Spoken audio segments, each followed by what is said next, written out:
Salam sejahtera dan selamat datang sekali lagi kawan-kawan ke channel ini Currents VMY. Coba kita bayangkan kalau satu negara yang lahir hasil sebuah perjanjian bersejarah, tetapi perjanjian itu sendiri sampai hari ini masih lagi belum ditunaikan sepenuhnya. Itulah realiti yang kita hadapi apabila kita bercakap tentang Malaysia Agreement 1963 atau lebih dikenali sebagai MA 63.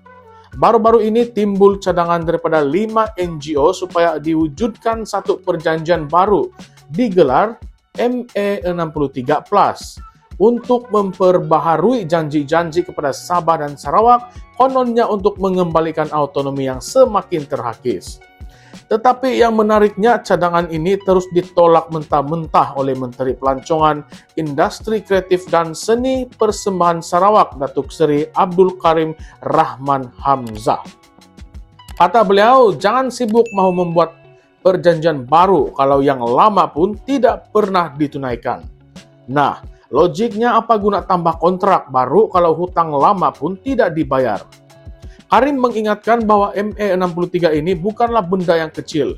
Ia bukan ditulis dalam masa sehari dua, tetapi hasil perbincangan panjang oleh tokoh-tokoh besar sebelum Malaysia wujud. Hakikatnya, Sabah dan Sarawak menyertai Malaysia dengan syarat-syarat tertentu, soal kuasa, soal sumber, soal perlindungan hak rakyat di Borneo. Tetapi selepas lebih 60 tahun, banyak janji dalam dokumen itu yang telah terhakis. Ada yang dilaksanakan secara separuh jalan, ada yang digantung, malah ada yang langsung tidak disentuh. Jadi, bagi beliau, isu sekarang bukan tambah perjanjian baru, tetapi bagaimana mahu pulihkan hak asal yang sudah lama terabai. Yang lebih menariknya, timbalan Ketua Menteri Sabah Datuk Seri Jeffrey Kitingan pula ambil pendirian yang agak berbeza. Beliau kata idea membuat perjanjian baru boleh dipertimbangkan, tetapi hanya selepas MA63 ini betul-betul dipenuhi. Maksudnya, kerajaan pusat perlu dulu buktikan keseriusan mereka melaksanakan janji asal sebelum bercakap tentang upgrade ataupun versi tambahan. Jeffrey juga menekankan sesuatu yang sangat kritikal. Kuasa legislatif dan eksekutif Malaysia sekarang terlalu berpusat di Putrajaya. Centralized sampai banyak keputusan lambat, pembangunan tersekat, kos yang meningkat dan malah membuka ruang kepada rasuah. Dengan kata lain, terlalu banyak kuasa di tangan pusat buat rakyat di Sabah dan Sarawak rasa terpinggir. Kalau kita imbas balik, cadangan NGO ini bukan datang tanpa sebab. Mereka nampak kegagalan berterusan kerajaan persekutuan untuk menghormati MA63. Lalu mencadangkan riset dengan perjanjian baru. Bukanlah sekadar janji manis tetapi diikat terus dalam perlembagaan persekutuan. Mereka mahu kuasa yang jelas, bukannya sekadar arahan menteri ataupun keputusan pentadbiran yang boleh berubah bila bertukar kerajaan. Malah mereka mencadangkan negeri-negeri semenanjung pun boleh sama-sama berunding untuk dapat kuasa yang lebih besar. Ini sebenarnya satu cadangan yang radikal, seolah-olah mahu menstrukturkan semula sistem federalisme Malaysia. Abdul Karim walaupun menolak cadangan MA63 Plus itu, tetap bersetuju dengan satu perkara. Negeri-negeri di semenanjung pun sebenarnya patut diberikan lebih banyak kuasa legislatif dan juga eksekutif. Dalam arti kata lain, beliau tidak mahu hanya Sabah dan Sarawak yang dibela, tetapi seluruh negeri dalam Malaysia ini patut rasa lebih adil dalam pengagihan kuasa dan juga hasil. Tetapi beliau tekankan, walau apapun perubahan yang mahu dibuat, asasnya tetap perlu kembali kepada MA63. Kalau kita tarik balik sejarah, isu MA63 ini sudah berulang kali naik turun dalam politik Malaysia.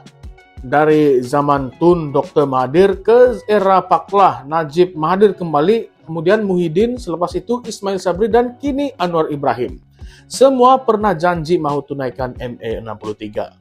Malah kita masih ingat lagi apabila era Pakatan Harapan tahun 2018 ada janji mahu mengubah perlembagaan untuk meletakkan Sabah dan Sarawak sebagai rakan kongsi setara dan bukan sekadar negeri dalam persekutuan.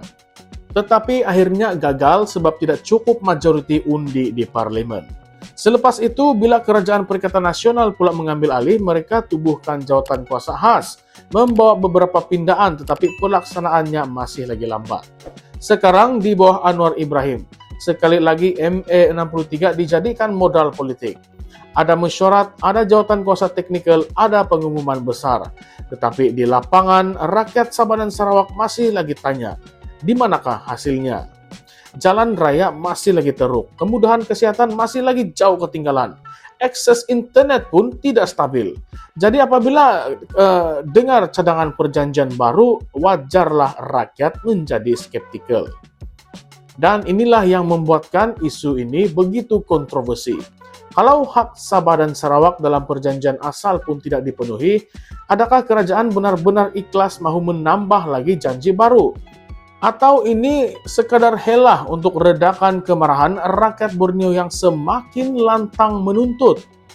Lebih jauh lagi, cadangan NGO supaya negeri-negeri lain juga tuntut lebih kuasa kalau betullah dilaksanakan, ia boleh menggoncang asas kuasa Putrajaya.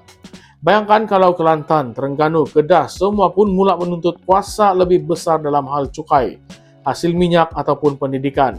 Malaysia boleh menjadi benar-benar federal, tetapi apakah Putrajaya sanggup melepaskan dominasi yang mereka pegang sejak merdeka? Dan disinilah kita perlu tanya persoalan yang paling kontroversi. Adakah kerajaan pusat sebenarnya takut untuk benar-benar melaksanakan MA63 karena ia akan menggugat dominasi politik semenanjung ke atas Sabah dan juga Sarawak? Sebab apabila hak itu dipulihkan sepenuhnya, ia bukan sekadar tentang bajet tambahan ataupun autonomi kecil-kecilan, tetapi boleh juga mengubah lanskap kuasa nasional. Sabah dan Sarawak mungkin berkuasa lebih besar dalam soal immigration, cukai, sumber asli, malah pendidikan dan juga kesehatan. Kalau semua itu dikembalikan, apa yang tinggal pada Putrajaya? Dan kalau itu berlaku, adakah ia akan membuka jalan kepada sentimen pemisahan yang semakin kuat seperti yang kita dengar sekali-sekala daripada suara ekstrim di Sabah dan juga Sarawak? Saya ingin melontarkan kepada Anda semua beberapa persoalan. Kalau kita bercakap soal perjanjian baru MA63+, bukankah itu seolah-olah mengiktiraf kegagalan kerajaan selama ini untuk tunaikan yang asal? Bukankah itu juga membuktikan bahwa Sabah dan Sarawak selama 6 dekad telah dianaktirikan? Jadi, patutkah rakyat Sabah dan Sarawak percaya lagi kepada janji-janji Putrajaya? Atau sudah sampai masanya mereka mengambil pendirian yang lebih tegas menuntut pelaksanaan penuh MA63 dengan timeline yang jelas? Kalau tidak, ancam untuk tarik diri dari sebarang rundingan politik nasional. Nah, inilah persoalan besar yang kerajaan pusat mungkin cuba untuk elakkan. Tetapi semakin hari semakin sukar untuk ditutup. Dan saya yakin penonton di sini ada pandangan sendiri tentang hal ini. Jadi saya ingin tanya kepada Anda semua. Adakah Anda percaya Putrajaya benar-benar ikhlas mahu laksanakan MA63 ataupun ini semua sekadar permainan politik untuk membeli masa dan redakan kemarahan rakyat Sabah dan juga Sarawak? Coba tinggalkan komen Anda di ruangan komen di bawah sebab kita mahu lihat sama ada rakyat Semenanjung dan rakyat Borneo sendiri masih percaya kepada janji yang diulang-ulang ini. Akhir sekali kalau isu MA63 ini tidak ditangani dengan tuntas, jangan terkejut kalau suatu hari nanti suara-suara ekstrim yang menuntut pemisahan Sabah dan Sarawak daripada Malaysia akan semakin kuat.